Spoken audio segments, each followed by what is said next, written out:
warrant for him. Stop. Warrant? For you, yes. Come on. No, what the hell is going on? Officer Monroe touched the suspect's back and was about to push the suspect to the ground. The suspect quickly spun around, raised the knife head. Officer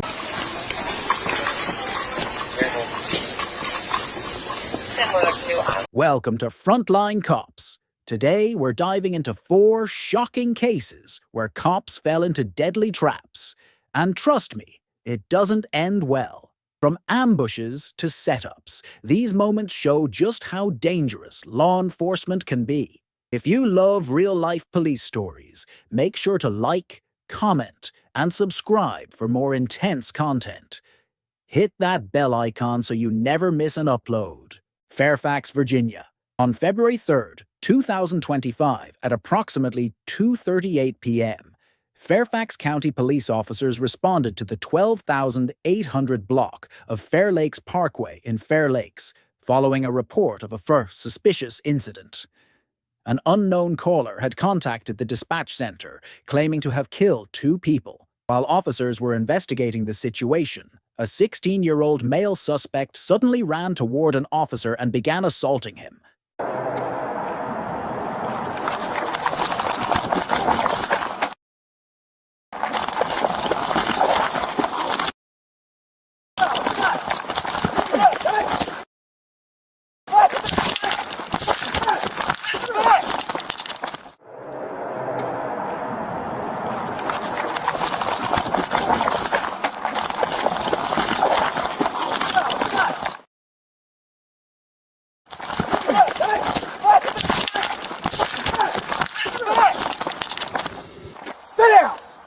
You stuck? No. Give me your hand!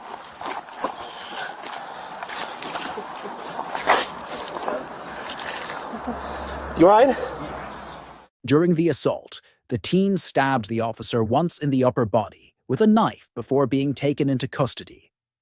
The officer was transported to a local hospital with non-life-threatening injuries and has since been released.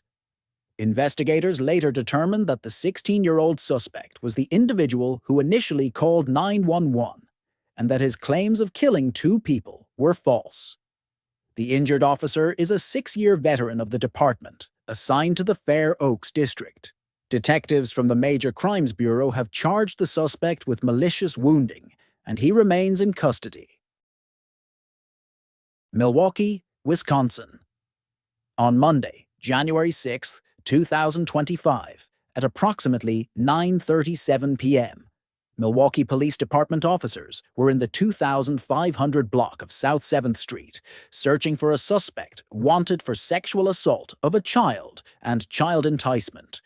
Upon receiving information that the suspect was inside a residence, officers made contact with him. During their interaction, the suspect produced a firearm, leading to a struggle between him and 2 officers. Amid the altercation, one officer discharged his firearm, striking the suspect. Police. Oh my God. Hey, how you doing, ma'am? My daughter's scared. She's like, she don't know what's going on. No, are you okay? Yeah. Alright, I'm Officer McGee. Detective wants to talk to you guys. About what? Are you Miss? Yeah. Yeah. Is it home? Home? Where is he? He's here. Where? Hold on. No, hold on. Here, ma'am. Where is he?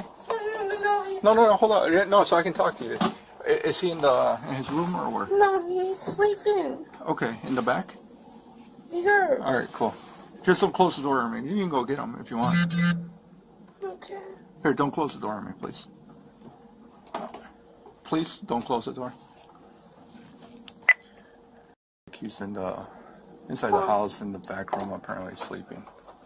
Mom has opened the door for us. Is there any dogs?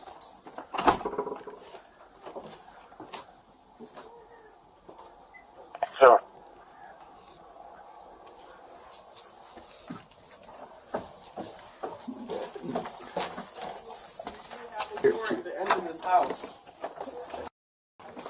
Here. No. Ma'am, I have a warrant for him. Stop. Warrant? For you, yes. Come on. No, what the hell is going on? gun! Let go of the gun! Stop! Stop! Shots fired! Shots fired! Don't touch the gun! It's unloaded. Suicide by car. 9440, officer involved shooting. Start me your backup. What the hell is going on? Hey, hold, put him over. That's fine. Flip him. Hey, gun right there behind. Don't run.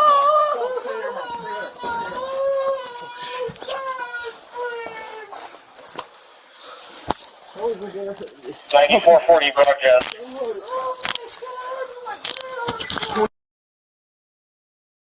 We have him in custody. Shots fired. Enter through the alley. Are there any officers injured? Negative. One firearm recover. The suspect, a 19-year-old male, was taken into custody and transported to a local hospital for treatment of non-fatal injuries. Officers recovered his firearm at the scene. On January 10, 2025, the Milwaukee County District Attorney's Office formally charged the suspect with multiple criminal offenses.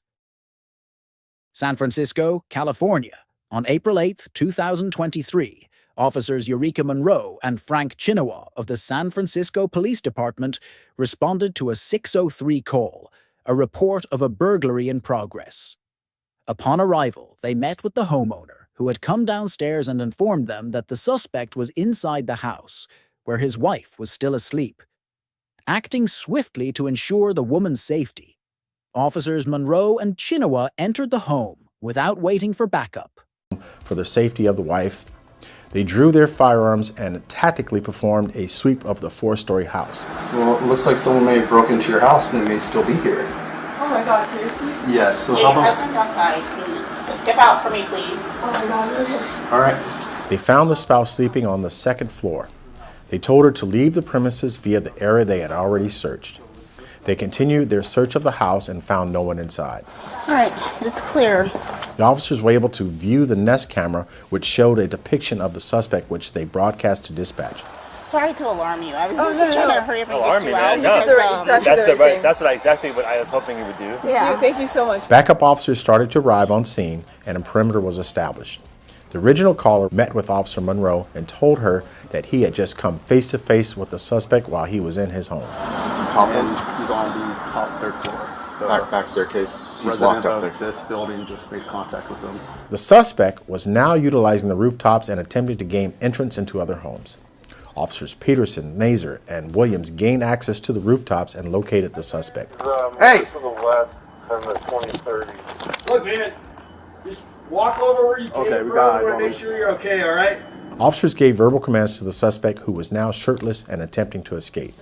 He refused to follow their instructions. Why you up there, man? Hey, just come towards us. You're up here. People are concerned about you, man. The suspect made his way downstairs through a tradesman's entrance. Officers followed his movements at a distance, and Officer Peterson informed the perimeter officers via PIC radio that the suspect was exiting the premise on the Greenwich Street side. Hey, come on out, man. Come on, I got him. Come on out, man. Hey, come on out, man. Come on out. Let's put an end to this. There's people right there. He's coming out the front garage on the Greenwich.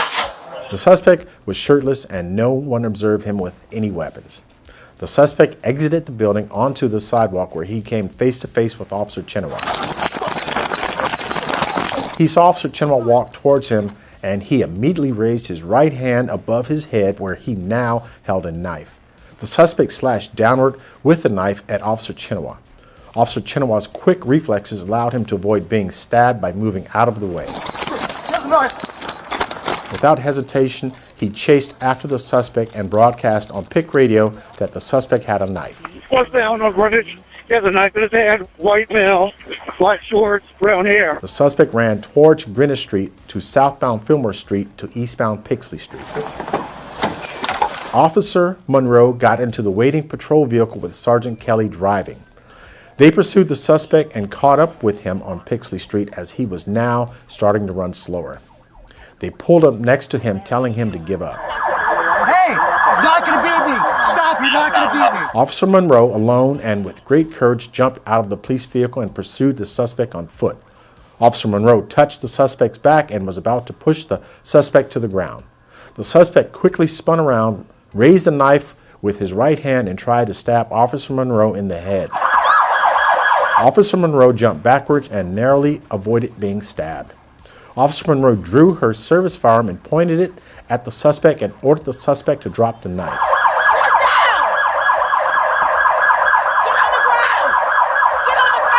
The suspect dropped the knife and fled eastbound on Greenwich Street. He was quickly tackled by 2 firemen and Officer Gala, who took the suspect into custody. Attempted murder of a police officer. Officers Monroe and Chenwa knowingly put themselves in danger beyond the expectations of a normal officer. Officer Chinawa's quick reflexes allowed him to evade a potential stabbing by swiftly moving out of harm's way. As the suspect brandished a knife, Officer Chinawa immediately pursued him and broadcast over the radio that the suspect was armed. Meanwhile, Officer Monroe drew her service firearm, aimed it at the suspect, and ordered him to drop the knife. The suspect complied, dropping the weapon, but then attempted to flee. As he tried to escape, he was quickly tackled by 2 firefighters and Officer Gala, who successfully took him into custody. Weatherford, Texas, on December 14, 2024, at 2:01 a.m. The Weatherford Police Department received a 911 call from a woman reporting that she had been assaulted by an intoxicated individual. While officers were en route, the male suspect also called 911, making threats against the responding officers. At the time of the incident, 2 young children were inside the home. Upon arrival, officers heard yelling coming from the 2nd-story apartment. As they approached, dispatchers continued to provide real-time updates to assist the officers in assessing the situation. Unit at the domestic, be aware that the male does have his weapon itching us. 10-4, what's his name? Asked about the cooking tonight, any cooking noise.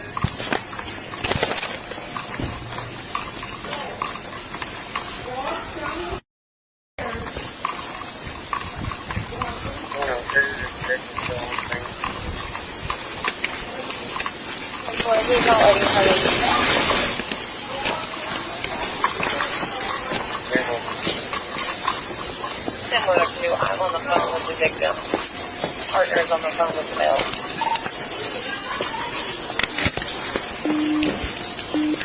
10-4, contact 87. Okay.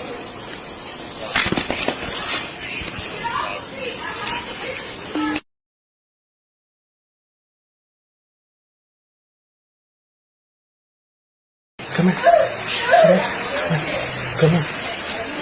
I will play your wife. Drop it. Yeah, no, you drop it. Drop it. You think I'm gonna fall?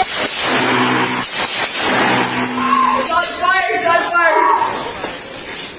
The responding officer carefully guided the 9-year-old child to safety outside the apartment.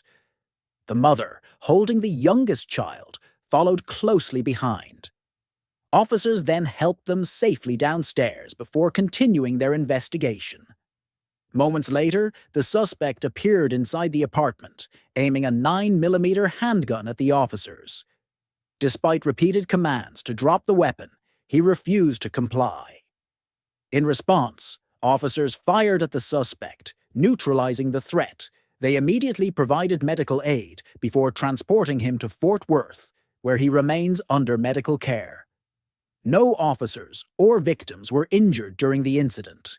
That was intense. These cases prove just how dangerous the job can be.